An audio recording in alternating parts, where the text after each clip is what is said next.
الحمدللہ رب العالمین والصلاة والسلام علی سید الانبیاء والمرسلین اما بعد فاعوذ باللہ من الشیطان الرجیم بسم اللہ الرحمن الرحیم الصلاة والسلام علیک یا رسول اللہ وعلی آلک وصحابک یا حبیب اللہ الصلاة والسلام علیک یا نبی اللہ وعلی آلک وصحابک یا نور اللہ امیر علیہ سنت کا رسالہ ضیاء درود السلام، جس میں حضور انور صلی اللہ تعالی علیہ وآلہ وسلم کے مبارک فرامین جمع ہیں۔ ان میں سے ایک یہ بھی ہے، فرمان مصطفیٰ صلی اللہ تعالی علیہ وآلہ وسلم: مسلمان جب تک مجھ پر درود شریف پڑھتا رہتا ہے، فرشتے اس پر رحمتیں بھیجتے رہتے ہیں۔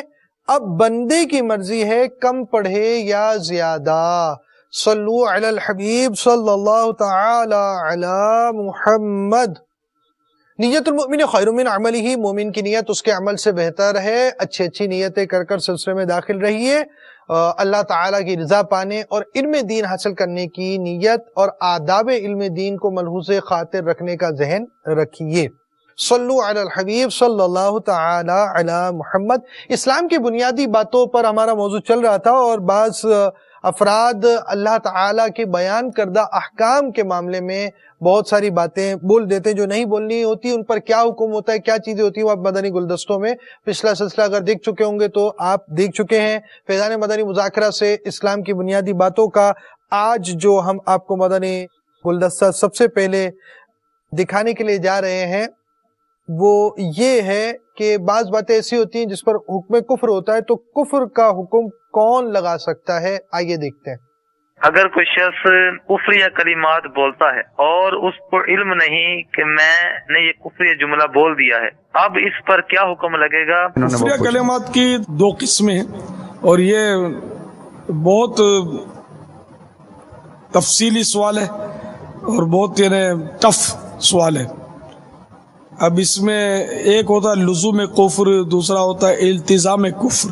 فقہاء کرام رحمہم اللہ السلام کے بھی کلمات کفر میں بڑے اختلافات پائے جاتے ہیں، کوئی کفر بولتا ہے کوئی نہیں ہے، تو اس لیے وہ کیا بولا اس نے، وہ جب تک سامنے نہ آئے تو اس وقت تک کوئی صورت نہیں بن سکتی۔ اتنا میں کہوں گا کہ اگر کسی نے کفر التزامی کیا، کہ بعض اوقات تو کفر کلمہ نکلنے کے باوجود حکم نہیں لگایا جاتا کہ سبقت لسانی سے نکل جاتا ہے، بولنا کچھ چاہتا ہے نکل کچھ جاتا ہے، تو شخص معین کو مرتد کہنے، اس کے نکاح ٹوٹنے کا حکم لگانے کے لیے تو بڑے واضح دلائل چاہیے۔ تو اتنا ذہن میں رکھ لیں کہ کفر التزامی اگر کسی سے صادر ہوا، چاہے وہ قول کی صورت میں ہو چاہے فعل کی صورت میں ہو، تو وہ اسلام سے خارج ہوتا ہے۔ اور کفر التزامی وہ ہوتا ہے کہ جو جس سے کسی نہ کسی ضرورت دینی کا انکار لازم آئے، تو ایسی صورت میں وہ اسلام سے خارج ہوگا، اس کا نکاح بھی ٹوٹے گا، سارے اعمال اس کے اکارت ہوں گے، ضائع ہو جائیں گے، البتہ گناہ باقی رہیں گے، نیکیاں ختم ہو جائیں گی۔ اور لزوم کفر جو ہے تو اس سے یہ صورتیں نہیں ہوتی کہ وہ اسلام سے خارج ہو جائے، البتہ اس کو تجدید ایمان، تجدید نکاح کا حکم دیا جاتا ہے کہ وہ نئے سرے سے کلمہ پڑھ کے مسلمان ہو، البتہ وہ اسلام سے خارج نہیں ہوتا۔ لزوم کفر، اب یہ طے کرنا کہ لزوم کفر ہے اور یہ التزام کفر ہے، یہ نہ عوام کا کام ہے نہ ہر عالم کا کام ہے۔ یہ اچھا سلجھا ہوا سنجیدہ مفتی ہو تو وہ فیصلہ کرتا ہے، بعض اوقات وہ بھی کنفیوز ہو جاتا ہے کہ اس کو کیا حکم لگایا جائے، آیا اس سے اسلام سے خارج ہوگا یا نہیں۔ تو یہ بہت ٹف ٹاپک ہے، اس میں عوام الناس کو تو بالکل بھی کلام نہیں کرنا چاہیے، جیسے بعض لوگ بات بات پہ کہہ دیتے ہیں کہ یہ مرتد ہو گیا، اس نے کفر بک دیا، تو علماء کرام سے رجوع کرنا چاہیے۔ مگر ہر عالم یا اسٹیج کا مقرر ان سوالات کے جوابات کا کو دے نہیں سکتا، دے دیتے ہیں، لیکن وہ کس طرح کا دیتے ہیں اس کا بھی مجھے بہرحال معلومات ہے تھوڑی بہت، اس لیے عرض کر رہا ہوں کہ اچھے سلجھے ہوئے مفتی سے رجوع کیا جائے، یا دارالافتاء اہل سنت کو لکھ کر بھیج دیا جائے، تو وہ سوچ کر سمجھ کر مشورہ کر کے ضرورتاً اس کا جواب لکھتے ہیں۔ اس معلومات کے لیے دعوت اسلامی کے اشاعتی ادارے مکتبۃ المدینہ کی مطبوعہ کفریہ کلمات کے بارے میں سوال جواب کا مطالعہ نہایت ہی مفید ہے. واللہ تعالی اعلم ورسولہ اعلم عز وجل وصلی اللہ تعالی علیہ وآلہ وسلم. صلو علی الحبیب صلی اللہ تعالی علی محمد. مفتی کے فتوے کی توہین کرنا کیسا؟ مدنی گلدستہ. اگر کسی نے کسی مفتی اسلام کے فتوے کو زمین پر پٹخ دیا تو یہ کفر ہے، توہین ہے، اس پر حکم لگے گا. شریعت کا فتویٰ ہے، اسلام کا فتویٰ ہے. ہم مسلمان ہی، ہمارے مسلمانوں کے سمجھنے کی بات یہ ہے. کسی پڑھے لکھے کی توہین کریں گے، دنیاوی کوالیفائڈ اور تعلیم یافتہ یا کسی سرجن یا ڈاکٹر کی، تو اس میں کوئی ایسا گہرا حکم نہیں لگے گا. لیکن کسی عالم دین کی بس سبب علم دین توہین کرے گا تو اسلام سے ہی خارج ہو جائے گا، نکاح بھی ٹوٹ جائے گا اس کا. کسی عالم کی علم دین کی وجہ سے توہین کرے گا تو علم دین اور عالم کے اتنے زیادہ فضائل ہیں کہ بس قرآن نے تو ایک اعلان کر دیا نا، انما یخشى اللہ من عبادہ العلماء. اللہ کے بندوں میں سے اس سے وہی ڈرتے ہیں جو علم والے. وہ عالم کا بڑا درجہ ہے، اللہ تعالیٰ ان کے درجات کو بلند کرے اور ان کی ہم کو تعظیم، ان کا احترام، ان کا ادب نصیب کرے، ان کی حمایت نصیب کرے. میں دعا کرتا ہوں کہ یا اللہ مجھے عالموں میں رکھ، مجھے عالموں میں قیامت میں اٹھانا، میرا حشر بھی علماء کے ساتھ کرنا. یا اللہ میں نہ جہلا کے ساتھ مرنا چاہتا ہوں، نہ جہلا کے ساتھ میری تدفین ہو، نہ جہلا کے ساتھ قیامت کے دن میرا حشر ہو. عالم عالم عالم عالم عالم عالم عالم العالم چل عالم، کل نہیں بس آج عالم ہے نا، عالم. کیونکہ حدیث پاک میں ہے کہ تو صبح کر اس حال میں کہ تو خود عالم ہو، یا متعلم یعنی طالب علم دین ہو، یا علم کی باتیں سننے والا ہو. یہ تین ہوئے نا. چوتھا، یا کم از کم تیرے دل میں عالم کی محبت ہو. پانچواں نہ ہونا کہ ہلاک ہو جائے گا، تباہ و برباد ہو جائے گا. یہ حدیث شریف اب اس کی جو بھی شرح ہو، جب صبح کو اٹھے تو تیری کیفیت، تیری پوزیشن یہ ہو کہ یا تو عالم دین ہو، یا تو طالب علم دین ہو، یا تو صبح اس حال میں کر کہ تو علم کی باتیں سننے والوں میں سے ہو، یا کم از کم تیرے دل میں عالم دین کی محبت تو ہو ہی ہو. پانچواں نہ ہونا. اب یہ چاروں چیزوں کے، ان چاروں کے علاوہ اور جو بھی کیٹیگری ہے وہ ہلاک ہے، اس میں ہلاکت ہے.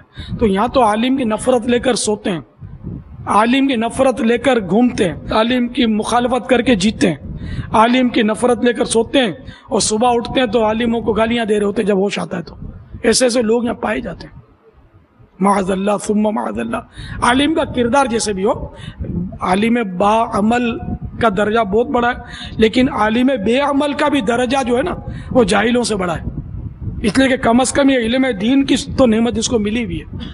تو اس لیے اگر کوئی عالم بے عمل ہو، اس کی بھی توہین کی ہمیں کوئی اجازت نہیں کہ ہم ڈنڈا لے کر اس کی اصلاح کے لیے اس کے پیچھے پھریں. ہم اپنی کریں. بس یہ عالم دین ہے، اور بس اس کا دل میں بس سبب علم دین احترام ضروری ہے. صلو علی الحبیب صلی اللہ تعالی علی محمد. یہ کہنا کیسا کہ علماء نے دین کو سخت بنا دیا ہے؟ مدنی گلدستہ. علماء نے دین کو سخت بنا دیا ہے اور منڈانا نے دین کو نرم بنا دیا ہے. جیسے دین نہیں اپنے گھر کی کھیتی ہو، نرم کر لے، سخت کر لے. جس دین کو ہم مانتے نا وہ تو اللہ نے دیا ہوا ہے. اس کو کوئی نرمی اور سختی اس میں لا نہیں سکتا. کسی کے باپ کی طاقت نہیں ہے کہ ایک ذرہ کم کر سکے یا ایک ذرہ بڑھا سکے اس دین میں. ٹھیک ہے نا. تو یہ بعض لوگ واقعی اس طرح کی باتیں کہتے ہیں، تو یہ بہت سخت بات ہے. یہ کفریہ کلمات کے بارے میں سوال جواب، صفحہ نمبر 355 کا پہلا سوال ہے. اس کی ہیڈنگ ہے دین پر عمل کو مولویوں نے مشکل بنا دیا ہے، کہنا کیسا. سوال یہ کہنا کیسا ہے کہ اللہ عز و جل نے دین کو آسان اتارا تھا مگر مولویوں نے مشکل بنا دیا. جواب، یہ علماء کی توہین کی وجہ سے کلمہ کفر ہے، کیونکہ فقہاء کرام رحمہم اللہ السلام فرماتے ہیں الاستخفاف بالاشراف والعلماء کفر، یعنی اشراف یعنی سادات کرام اور علماء کی تحقیر یعنی انہیں گھٹیا جاننا کفر ہے۔ تو اس لیے یہ جملہ بہت خطرناک ہے۔ اپنے اس کا حکم جبکہ یہ لکھا ہوا جو میں نے پڑھا تو اس کی تھوڑی سی وضاحت سن لے کہ عالم کو اگر اس لیے گھٹیا جانا کہ یہ عالم دین ہے یہ تب کفر ہے، ورنہ اگر کوئی جیسے کہ کوئی ذاتی طور پہ مسئلہ کھڑا ہو گیا، کوئی دشمنی ہو گئی، کوئی ناراضی ہو گئی، اس پر کسی نے عالم کو گھٹیا جانا، تو اس کو ایک عالم کو گھٹیا نہیں جاننا نا، یہ تو اگلے فرد کو گھٹیا جان رہا ہے۔ اسی طرح سید کے معاملے میں لوگ کچھ بول دیتے ہیں الٹا سیدھا بعض اوقات، تو اس کو بطور سید نہیں کہہ رہے ہوتے، یہ فرد کہ یار میرے پیسے کھا گیا تو یہ یوں کر، اس طرح یہ برا کہتے ہیں بعض اوقات۔ تو اس لیے انما الاعمال بالنیات، تو اگر سید کو بھی اس لیے اس کی توہین کی، اس کو حقیر جانا کہ یہ آل رسول ہے، یہ سید ہے، اس لیے حقیر ہے، یہ اس لیے حقیر ہے کہ یہ عالم دین ہے اور یعنی علم دین اس کے پاس ہے، اس لیے یہ گھٹیا آدمی ہے، تو یہ کفر ہے نا، یہ تو بالکل اسلام سے خارج ہو جائے گا۔ تو یہ اس کی وضاحت ذہن میں رکھیے گا، ورنہ ہر ایک کو کفر کے فتوے مت دیتے پھرنا، اور یہ علماء سے پوچھ لینا۔ اور ہر داڑھی والا عالم نہیں ہوتا، ہر مسجد کا امام عالم نہیں ہوتا، جس کو لوگ علامہ کہا کرتے ہیں ضروری نہیں ہے کہ وہ بھی عالم ہو۔ اس لیے جب بھی شرعی مسئلہ، پھر جیسا مسئلہ، یہ تو بہت نازک مسئلہ ہے، کفر کا مسئلہ یا طلاق کے مسائل، تو یہ تو صرف اسی مفتی سے، جس کے نام کے آگے مفتی لکھتے ہیں، صرف اس کو بھی نہیں بلکہ اس مفتی سے پوچھنے کا مشورہ دوں گا کہ جس کا تعلق دارالافتاء سے ہو، فتوے لکھتا ہو، پہلے لکھتا تھا اب ریٹائرمنٹ لے لیا، اب ہو سکتا ہے کہ یہ کمزور پڑ گیا ہو، تو اس لیے وہ جو بھی شرعی مسائل ہو یہ عام علماء سے پوچھنے کے بجائے یہ صرف دارالافتاء، جو اب تو ماشاءاللہ کمیونیکیشن بہت آسان ہو گیا، تو دارالافتاء اہل سنت اپنے پاس موجود ہے ماشاءاللہ ہماری رہنمائی کے لیے۔ فون نمبر آپ اس کو اپنے پاس رکھیں، کوئی ایسی صورت درپیش ہو تو اٹھائیں فون، بات کریں۔ صلو علی الحبیب صلی اللہ تعالی علی محمد۔ اس مدنی گلدستے کے اندر آپ نے جہاں بہت سے مدنی پھول سنے، وہاں پر ایک موضوع اس میں عالم دین کی توہین کا بھی تھا اور سادات کے تعلق سے بھی تھا۔ اس دو موضوعات کی ہم تھوڑی سی وضاحت کریں گے۔ آئیے عالم دین کی توہین کے متعلق مدنی گلدستہ یہ بتا دے فقیری ہے کیا؟ ہم فقیر ہیں، فقیر یہ ہم مولوی نہیں ہیں، یہ جملے ہیں نا، لمبی لٹے رکھے بل کھاتی ہوئی، آج کل 20 انگوٹھیاں پہن لے یا انگوٹھے پہن لے اپنے موٹے موٹے، فضا میں گھرتا رہے اور پھر لگے دم تے مٹے غم، دنیا کماوے کھاوے ہم، یہ فقیر آج کل کا فقیر نہیں، لٹ بھی نہیں ہے، انگوٹھی بھی نہیں ہے، اور جاہل لٹھ بھی نہیں ہے، دم بھی نہیں ہے، مگر غم تو ہے، مٹے غم والا نہیں ہے، یہ غم بڑھاتا ہے، مگر کہتا یہ ہے کہ مولوی چھوڑو، مولوی کچھ نہیں ہے، فقیری ہم لوگ فقیر لوگ ہیں، مولوی نہیں ہیں۔ اب اس طرح کا جو نیچر جو لے کر لوگوں میں یہ اس طرح کی باتیں کرے تو اس کے متعلق کیا فرمائیں گے آپ؟ اگر یہ مولوی سے مراد یہاں مراد عالم لیتا ہے کہ عالم سے مطلب اس کو کچھ جھگڑا ہے، جی یہ ہوتا ہے، جی یہ مولویوں کا اور فقیروں کی لڑائی ہے، جی یہ بولتے ہیں۔